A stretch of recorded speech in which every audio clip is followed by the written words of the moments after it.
Mulla on monta tapaa tehdä pizzataikina. Yksi yleisimmistä tavoista on laittaa jauhot, vesi, suola ja hiiva yhteen, sekoittaa ne, antaa vähän sen levätä, vaivata lisää, antaa vähän levätä, pistää oliiviöljyä, vaivata vähän, pitää jääkaapissa. Kyllä. Vuorokausi tai 2 ja sitten pallottaa ja sitten odotella hetken aikaa ja sitten tehdä pizzaa. Just näin. Näin lyhyesti sanottuna. Joo, eikö se niin lyhyesti ollut? Täällä Tammelan Ytte ja Mosse hoitaa nyt uudella uunin spiraalimikserillä tehdään taikinaa. Eli tämä on Halo Pro-niminen vehe. Tässä on iso kulho, tähän mahtuu 5 kilon taikina, eli 5 kiloa on kokonaismassa, eli noin 3 kiloa jauhoa ja muuta, mutta mä voin kertoa, että mä oon esimerkiksi tehnyt 6,4 kilosen taikinan, koska oli vähän kiire ja pyöritti erittäin hyvin sitä. Ei mennyt yli eikä heilunut tämä laite tuossa pöydällä, eli olen pystynyt tekemään, mutta ehkä toi laitevalmistaja sanoo, että tee vaan sitä 5 kilon taikinaa. Nythän me nähdään, mulla on itse asiassa juuri tällainen odottamassa tuolla kotona, mutta mä en ole vielä saanut sitä paketista pois. Eli mä en ole kertaakaan päässyt Ooni Halo Prolla tekemään sitä taikinaa, mutta mulla on suurin piirtein saman kokoinen se semmoinen, onko se Kitchen Assistant, tämmöinen klassikko, joka on erittäin hyvä ollut, mutta siitä jo tällainen 1,5 kilosen tai 2,5, vähän reilu 2 kilon taikina, niin tulee jo yli. Jep. Mutta se on suurin piirtein saman kokoinen, kun mä tässä odotan hieman tällaisena epäilevänä tuomaana. Me tehtiin itse asiassa Christianin kanssa sellainen, siinä on sellainen nimeltä mainitsematon maailman suurin ehkä brändi, heidän tämmöinen planetary mixer ja sitten uunin spiraalimixer ja kumpi tappeli, arvaa kumpi voitti. Puhutaan siis Christian Tapaninahosta, eli Oonin perustajasta, co-CEOsta. Kyllä. Eli tämä kulho irtoaa tästä ja se lukittuu näin, laittamalla sen kiinni. Sitten on tämä taikinakoukku, eli tämmöinen spiraali. Se laitetaan tänne ylös ja käännetään ja se on siinä. Se pyörii siinä, sitten moottori pyörittää. Sulla kun on noin 2 muuta päätä, mitkä tuohon menee, minkälaisille taikinoille? Onko toi niinku pullataikinaa? Jep. Ja tällä pystyy kermavaahdon vaikka vatkaamaan tai minkä tahansa. Ja tämä on nimenomaan tämmöinen enemmän taikinakoukku, joka sitten, tai no ehkä koukkumainen, joka muissa on, tämä pyörii tuossa. Eli täällä pystyy tekemään ihan mitä vaan. Mutta toi on tällaiseen vähän vahvempaan, sitkoisempaan. Jep. Toi on nimenomaan pizzataikinalle tehty. Eli tällaisilla me tehdään ravintolassa, se on vaan niin kuin paljon isompi. Ja nämä on nimenomaan se niin kuin mestaruustason, taas Liverpool-tason toimintaa tämä. Sitten laitetaan tämä tikku, joka pitää sitä taikinaa siinä vähän, tai se pyörii sen ympäri, niin se laitetaan kiinni ja se ruuvataan tuolla on niin kuin kiristin, joka ruuvaa sen. Ja verrattuna moniin muihin juttuihin, mitä mä oon koittanut, niin tässä on aivan parasta se, että nämä saa kaikki irti, pestä koneessa ja laittaa takaisin, koska joissakin näitä ei esimerkiksi saa irti ollenkaan. Ja sitten sä joudut sieltä raaputtaan kuivunutta taikinaa irti ja on ärsyttävää. Samaten on tämä suoja, mitä voi käyttää, jos haluaa. Tämä toimii myös ilman sitä, mutta tämä nimenomaan irtoaa oikeinkin hienosti siitä. Jotkuthan ei toimi, jos sen suojan ottaa irti, siinä on niin kuin, että ei tunge kättänsä siinä ja tapa itteensä keittiökoneella, mutta tämä toimii kyllä. Kun me kohta tehdään se taikina ja laitetaan tuonne kaikki tarpeet. Tarviiko sun sitten, kun se lähtee vaimaan sitä, niin tehdä sille mitään? Ei, se on siellä. Koska tämä on se, mikä mähän en voi jättää sitä mun omaa vanhaa hoppaa, niin mä en voi jättää sitä siihen, että se pyörii. Vaimo aina sanoo, että mitä sä katteleksä sitä, kun sä teet sitä taikinaa, niin katteleksä sitä se 20-25 minuuttia siinä, mitä mulla useasti menee. Mä sanon, että ei se johdu siitä, vaan kun se tarttuu pikkasen kiinni, mun pitää ruveta, mulla on aina siis tollanen niin kuin taikinalasta, jolla mä sitten sitä siinä. Moi Veikkonen, nuo ajat, Ovatko ne nuo ajat ovat kaukana. No niin.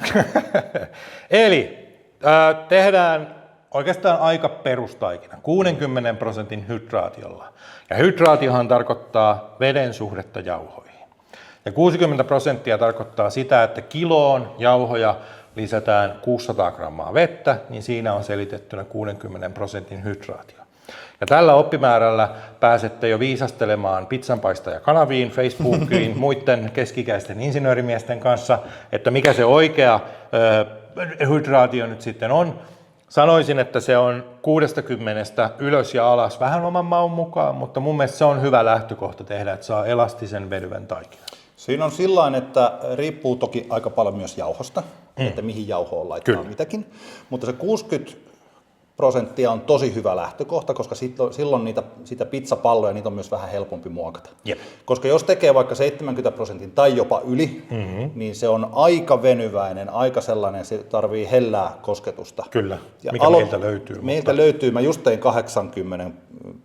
hydraatiolla, sitä tuli ihan mielettömän hyvä taikina, mutta että en mä lähtisi meidän niin pizza-workshoppeihin tai tänne näin niin tarjoamaan sitä, koska se on vähän liian vaikea.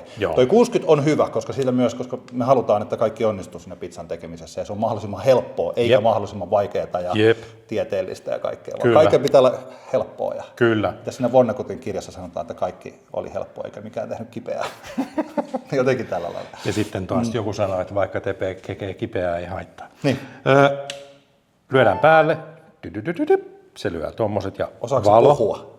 Ei vielä, mutta veikkaan, että insinööriosasto kyllä opettaa sille. Hello.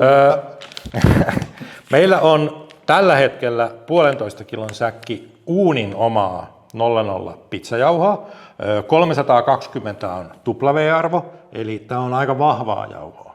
Eli tässä vaiheessa me voitaisiin tehdä tällä vaikka, sanoisinpa 2 päivän kohotus ihan helposti ja huoneen lämmössä, ja se on oikein hyvä siinä vaiheessa. Toi myös ottaa vettä vastaan helposti sen niin kuin 70% enemmänkin, että se ei niin sanotusti hajoa se. Just näin. Ja tässä on nyt sitten eri koulukuntia. Mikä menee ensin kulhoon? Minkä sä yleensä laitat ekaksi? Silloin jos mä haluan tehdä, jos mä tiedän vaikka, että 2-3 päivän päästä tulee jotkut tärkeät vieraat, ja että nyt pitää näyttää, että ne tulee siellä juuri sillain katsomaan, että no niin, näytäs nyt Ranlundin, miten homma hoituu.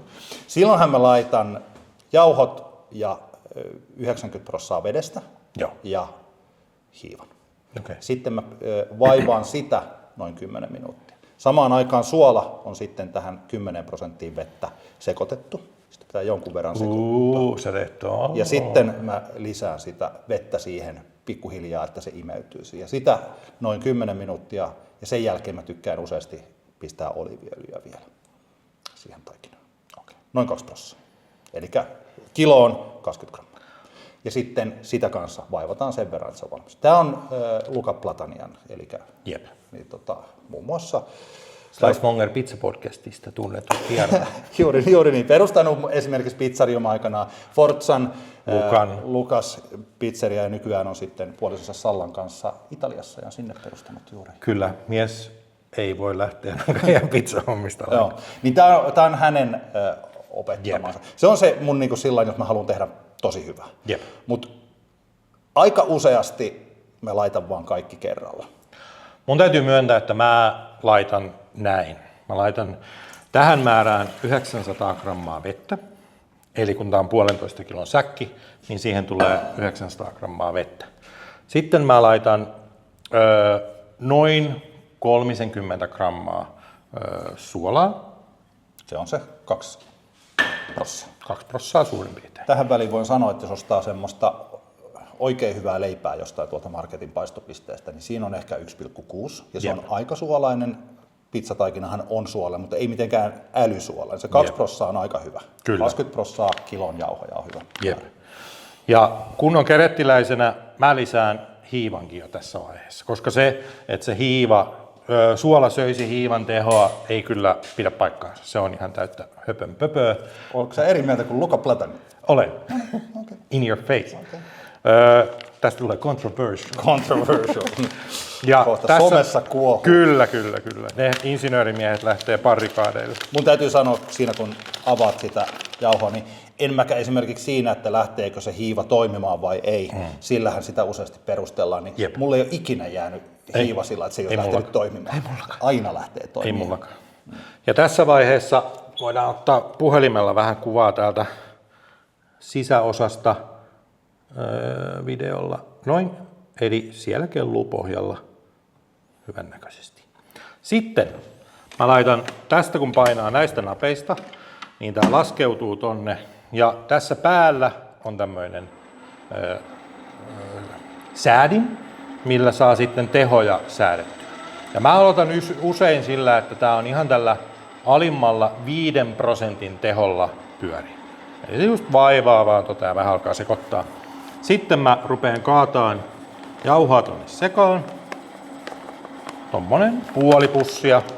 Ja odotan, että se sekoittuu sinne. Me voidaan vähän nostaa 15% tosta. Ja nyt jos täällä katsoo, niin että miltä se sitten oikein näyttääkään, niin toltahan se näyttää. Jauho näyttää. Jauho näyttää.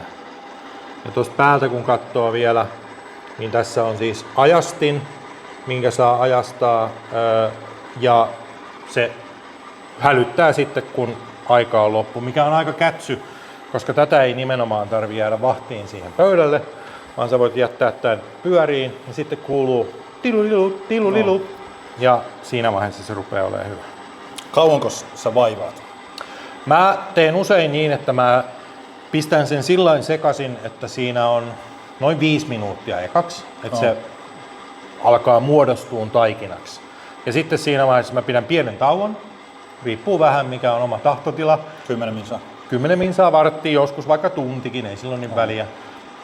Tai on sillä väliä, mutta nimenomaan lopputuloksen kannalta en ole huomannut. Ja kun tässä on niin vähän hiivaa, niin se ei ala mitenkään erikoisesti nousemaan vielä siinä vaiheessa, vaan se hiivahan alkaa syömään tämän jauhon proteiineja, jolloin syntyy tämä käymisreaktio, milloin se taikina alkaa kohoamaan, mutta kun tätä on tarkoitus kohotella se 24-48 tuntia suurin piirtein, niin tässä vaiheessa se nyt ei vielä tarkoita mitään. Meidän välinen ero taikinan tekijöinä on se, ehkä se suurin on se, että mä useasti laitan sitä oliiviöljyä siihen. Jep. Sitten toinen on se, että mä yleensä teen ehkä vähän märemmän taikinan. Mulla on 650 on se mun niinku ground zero, eli 65% hydraatio. Yep. Ja sitten mä useasti, tää johtuu vaan siitä, että mulla on aina niin hirveä kiire tässä elämässä, että sitten mun on vaikea muistaa 3 päivän päähän, että mä oon tehnyt sen, niin sen takia mä käytän enemmän hiivaa, jolloin se nostatus on vähän lyhyempi. Siitähän ei vaan tule ihan yhtä hyvää, että se rupeaa maistumaan, se fermentoituu, se prosessi vaan niin kuin maustaa sen taikinan hyväksi. Just näin. Jos vaan on, se ei ole yhtään sen vaikeampaa antaa sen taikinan olla joko huoneen lämmössä tai jääkaapissa 2 vuorokautta kuin 1 vuorokautta. Se on ihan yhtä helppoa, koska se on siellä. Että useasti kun mä muistan, kun joillekin on kertonut siitä, että joo, että tää on ollut nyt 72 tuntia kylmänostatuksessa tai 48 tuntia, se reaktio on se, että ai sä hifistelet. Kyllä. Mutta se on ihan sama. Niin on.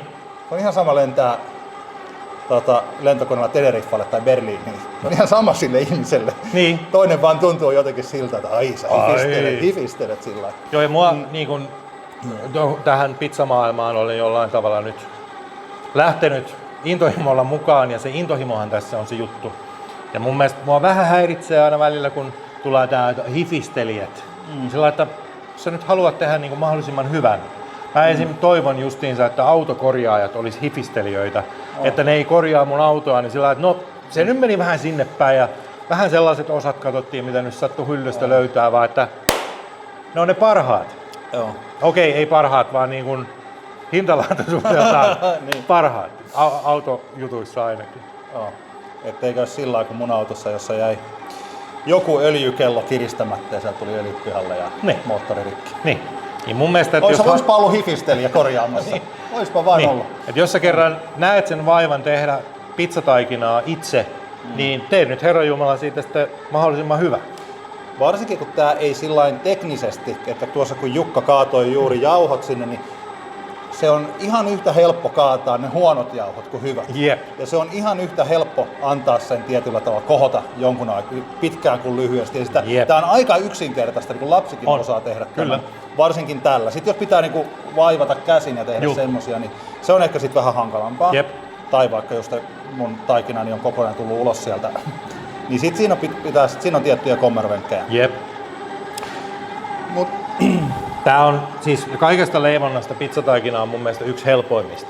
Nimenomaan varsinkin jos tekee tällä suoralla metodilla, että laittaa kaikki sekaisin ja pyöräyttää sen 10-15 minuuttia.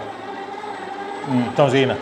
Ei tää ei kauheata rakettitiedettä ole. Ja tiesitkö se, että rakettitiedekin on rakettitiedettä ja ihmiset tekee sitä? Niin.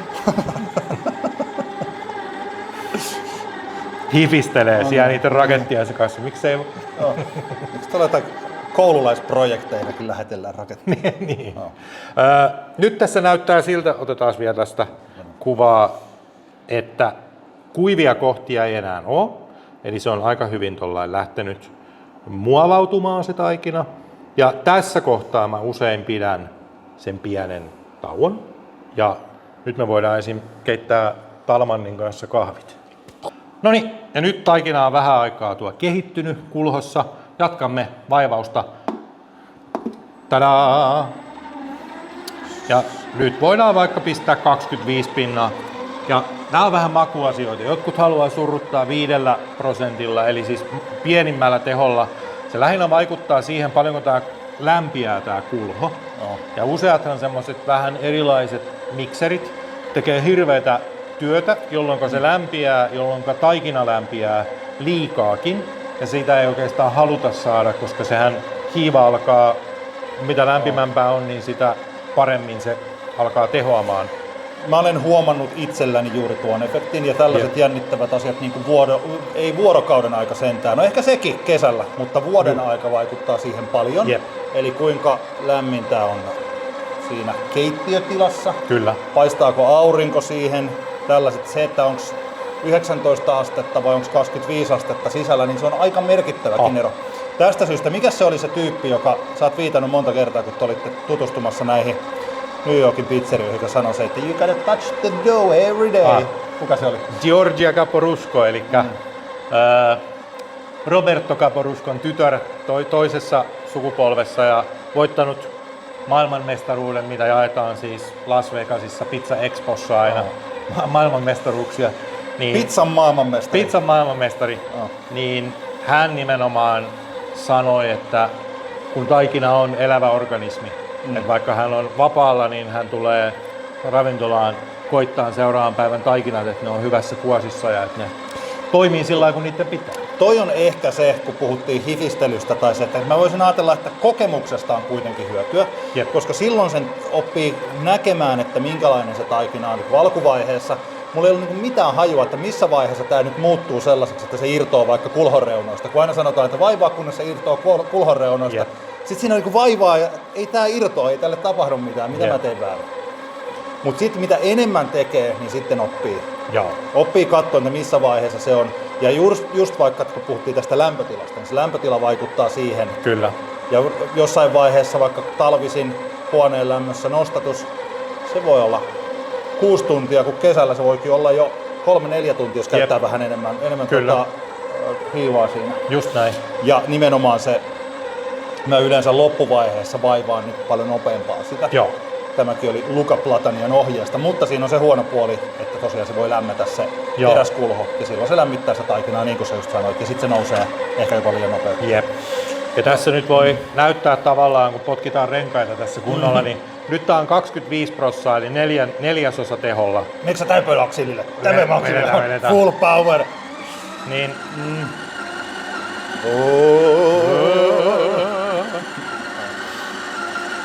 mutta tää on niinku aivan, se on, sitä ei kannata tehdä noin. Laitetaan sinne 20 pinnaan. Ja ideahan on se, että tämä gluteeni alkaa kehittymään, eli se sitko tässä vaivatessa. Sehän alkaa kehittymään, vaikka laitetaan vaan jauhoa ja vettä sekaisin pikkuhiljaa. Niinhän esim. Tehdään hapanjuurta, niin sieltä tulee sitä gluteenia ehdottomasti, mutta tällä me nopeutetaan sitä gluteenin syntymistä, eli saadaan nopeammin ihania elastisia palloja. Siinä se sitten pyörii. Tää on noin 10-15 minsaa, niin kokonaisaika, niin se on valmis. Mä tuossa sanoin, että mulla se on yleensä se 20-25 minuuttia, mutta siinä on se pari ylimääräistä työvaihetta. Ja varsinkin se oliiviöljyn lisääminen on siinä. Siinä on vaan semmoinen juttu, varsinkin sitten jos pitää vaikka ravintolaa, niin kuin puolet meistä pitää ja puolet ei.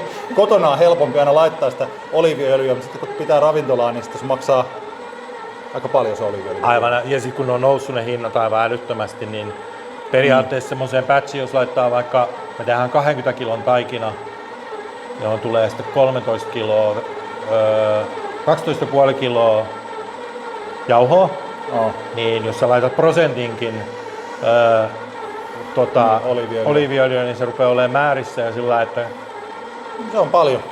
Plus napolilaiseenhan ei tule oliiviöljyä. Napolilaiseen pizzaan ei tule oliiviöljyä. Taikinaan siis. Joo. Ja itse asiassa nyt juuri juhannuksena, tai silloin juhannuksena, niin mä tein 2 pizzataikinaa, toiseen ei tullut sitä oliiviöljyä, se oli just se korkeamman hydraatti. Kun mä tein oikeastaan leipätaikinaksen ja teinkin sitä leipää, mutta sitten tein myös pizzaa. Niin kyllä mun täytyy sanoa, että siitä tuli tosi hyvä. Että mä mietin, että saattaa olla, että mä vähän vähennän sitä oliiviöljyn käyttöä siinä taikinassa. Se toimii vähän erilainen, vähän sama kuin se sokeri. Mähän en tykkää laittaa sokeria, mutta sä olit tehnyt sitä jotain sokeritaikinaa ja siitäkin oli tullut hyvä. Mä oon ruvennut käyttää, varsinkin meidän raflassa, niin me käytetään siinä semmoista hapanjuurta, eli se on tämmöistä pizza plus kuivatettua hapanjuurta. Mä laitan sitä noin prosentin verran siihen. Se tuo mukavasti siihen hapokkuutta semmoista, siihen tulee vähän kuplia enemmän pinnalle ja sit siinä vähän maistuu se hapokkuus, mikä siitä tulee. Käytämme myös hiivaa 1 gramman 20 kilon pätsiin. Se on tosi vähän. Se on tosi vähän. Sitten me laitetaan 2% sokeria ja se sokeri auttaa nimenomaan vähän pehmentämään sitä taikinaa siinä vaiheessa.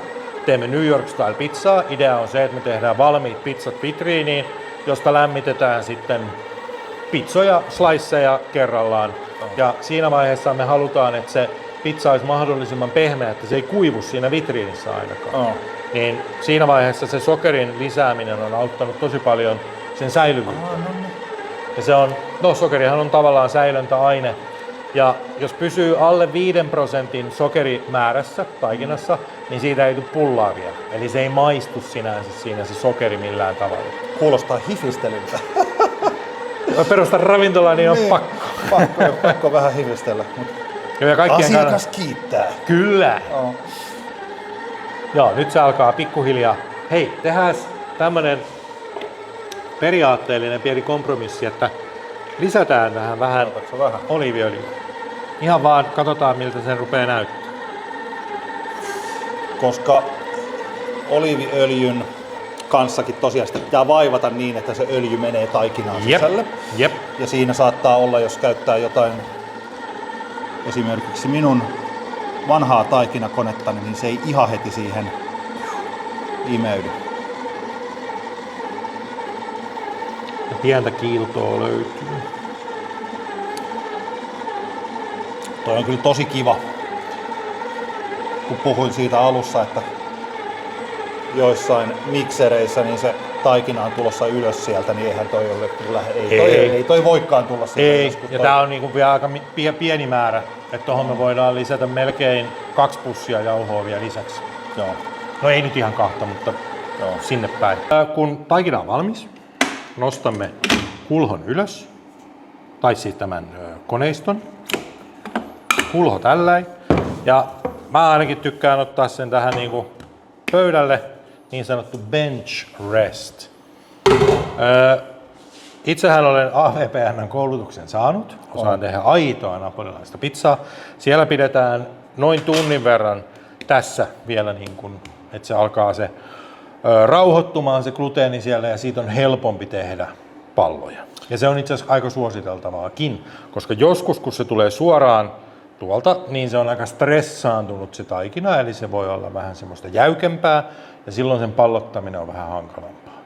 Mutta koska mehän ollaan pizzan Suomen mestareita, niin me voidaan ruveta yrittämään tätä.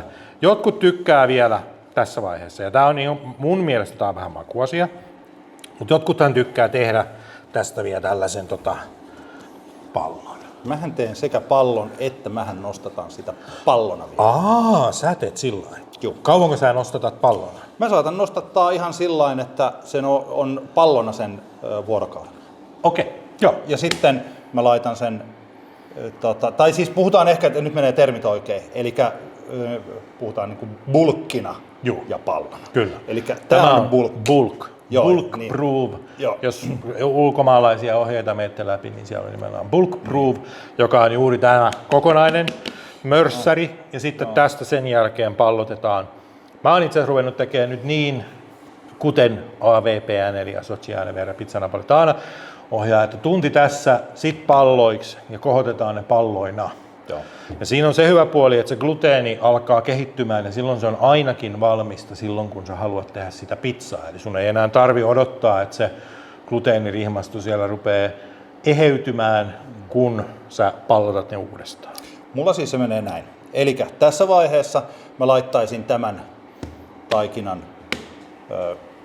ilmatiiviiseen astiaan tai sitten tommosen kostean liinan alle, tämmöisen just vaikka tohon omaan tähän näin kostea liina päälle, ja sitten se voisi olla joko huoneen lämmössä, riippuu, että milloin mä oon sen tehnyt. Joo. Jos miettii tällainen, mikä on kaikista, jos joku tekee vaikka aamupäivällä lauantaina ja haluaa tehdä illalla jo pizzaa, tämä on vähän niin kuin nopea taikina, ei ihan pikataikina, mutta sellainen suht nopea taikina, niin silloin useasti mä oon käyttänyt ehkä noin 3 grammaa yhtä kiloa kohti. Kuivahiivaa, 1 kiloa, siis jauhoja. Ja niin siinä kohtaa se nousee, me nostetaan sitä pallona ehkä 4 tuntia huoneen lämmössä. Siinä kohtaa pistän sen jälkeen palloiksi sen, ja sitten ne pallot nousee vielä pari tuntia, että mä siinä pallotan ne ja pistän ne uudelleen. Ja sitten ne on juuri vielä tässä kohtaa jälleen stressaantuneita ja se pari tuntia on valmiita. Tämä on se mun tapa. Ja kuten sanottua, kaikki saa tehdä miten haluaa, me olemme liberaaleja myös tässä asiassa. Your pizza, your choice. Joo, just näin. Mutta tämä on yksi tapa tehdä. Ja sitten kun esim. Tökkäsee sormen tonne, niin jos se uppoo sinne ja se ei heti tuu sieltä niin kun takas, niin sitten se rupeaa olemaan ihan ok pallotettavaksi. Tässäkin on sitten monta eri tapaa. Voidaan käyttää tämmöisiä leipomo-asioita, millä leikataan sitä palasiksi, tai sitten veitsellä. Ja Oonilla on esimerkiksi sairaan hyviä spatuloita, joita jostain syystä täällä meidän koekeittiössä ei juuri tällä hetkellä ole. Ne jäi tonne Ylöjärvelle. Ja tonne muuttokuormaan, koska muutimme juuri. Kuinka tarkka sä oot noiden leikkaamisesta samankokoisia ne pallot? No mä olen usein kyllä ihan tarkka, eli mä teen usein me tehdään ravintolassa 300 grammasia on ne meidän niin kuin large pizzat. 570 grammaset pallot on niitä extra large eli 18 tuumaisia. Kotona mä teen noin 250-280. En mä siinä niin kuin sitä katso niin tarkkaan. Jos me tehdään esim. Uunivoltissa, joka on 12-tuumainen. 250 saa tehtyä oikein hyvän. Jos se on 300 grammaa, niin sit siitä tulee ehkä vähän pulleempaa reunaa ja muuta. Aika iso osa näistä valmiista pakastepullista, mitä saa marketeista tai ihan pikkukaupoistakin, niin ne on jotain niin 200 grammaa. Joo, jopa alle. Niistä 180-200 grammaa. Niistä tulee aika pieniä. Että siinä saattaa käydä semmonenkin, että jos joku miettii, että miksi mä saat tehtyä tollasta, mitä noi teki, niin se voi johtua, siis siinä on monta syytä, mutta se yksi syy on se, että se voi olla pieni. Se yksi on se, että se on pieni, sit on vaikea tehdä sellaista paksua reunaa. Joo. No se on yksi niistä. Näytäpä miten sä pallotat. Tehdään yhtä aikaa, niin onko meillä eroa tässä pallotuksessa? On, mä tiedän itse asiassa jo, koska tässähän on sillä, että joko pallottaa sen niin kuin näin, Joo. tai mihin me näytettiin toi. Mutta mä useasti käännän sen näin ja mä teen sen tällä. Mä taas teen sen näin, että mä pidän sitä tässä näin ja sitten mä työnnän täältä alta ja siinä vaiheessa siitä tulee ihana tommonen. Ja pohja on suljettu. Eli tänne ei kannata jättää semmoista isoa koloa, koska se kolo tulee sitten kyllä siihen pohjaan jossain vaiheessa. Ja mulla on sellainen hassu tapa, tollain, sitten sellainen pieni pyörittely ja noin. Uunilla on loistavia kohotusastioita. Ihan mikä tahansa elintarvikemuovista tehty ilmatiivisastia käy. Ikeassa on hyviä näitä tämmösiä. Toimii oikein hyvin kansi päälle. Ja sitten jossain Tokmannilla on jotain Smart Storen sellaisia matalampia kannellisia. Niitä mä oon käyttänyt silloin, kun ei ollut vielä näitä olemassa. Niin Kannattaa katsoa sitten, että ne on elintarvikekäyttöä, että ne ei ole esimerkiksi semmoisia, että niissä on ollut jotain muuta kamaa. Jep. koska ne ei välttämättä sitten ettei niistä tule sitten mitä ikinä tulekaan. Sitten jotkut tekee näin, eli olen leipureitten oikein. Mun täytyy muuten sanoa, katsotaan miten mä näytän. Siis siinä useasti siinä vaiheessa, kun jos mä oon siinä bulkkina sen nostattanut ja sitten se on ollut sen joko 4 tuntia tai 2 vuorokautta ja sitten mä pallotan sen. Niin useasti mä teen siinä sellaisen pienen, niin kuin, että mä kääntelen ne puolet tällainen niin kuin ympärille. Niin kuin näin. Vähän niin kuin hapanjuurileivonnassa tehdään näitä joo. folding. Ja ihan jos vaikka tekee sen niin kuin pataleivän, niin siinä pataleivän kanssa sen voi sillain hienovaraisesti käännellä sen. Ja se ryppypuoli tulee siinä pataleivässä sitten ylöspäin. Siitä sitten tulee kaunis, kun se on uunissa. Mutta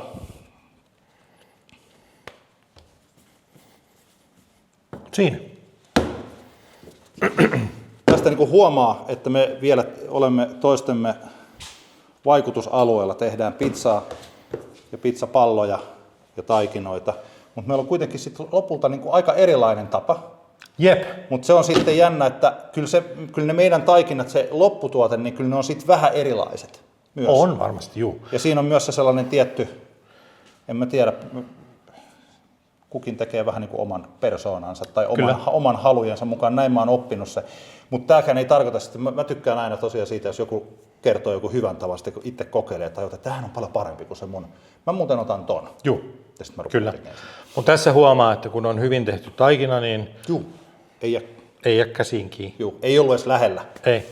Se 60% hydraatio auttaa myös siinä. Kyllä. Ja hyvin tehty taikina. Joo, kyllä. Ja sitten nämä otetaan tästä irti ja laitetaan, vaikka huilutetaan tuo veden alla. Ei ne nyt tarvitse pesukoneeseenkaan laittaa, kun menee ihan sellaisenaankin. Hyvä. Mistäs tällaisen saa? Pistetäänkö pakettiin? Pistetään pakettiin. Pussiin vai pakettiin? Joo, niitä saa kaikista hyvin varustelluista kaupoista. Mun mielestä Suomessa noita myy Poverit, Gigantit, K-raudat. Ne on maahantuojilla. Ja sitten totta kai ooni.com. Sieltä löytyy. Hyvä.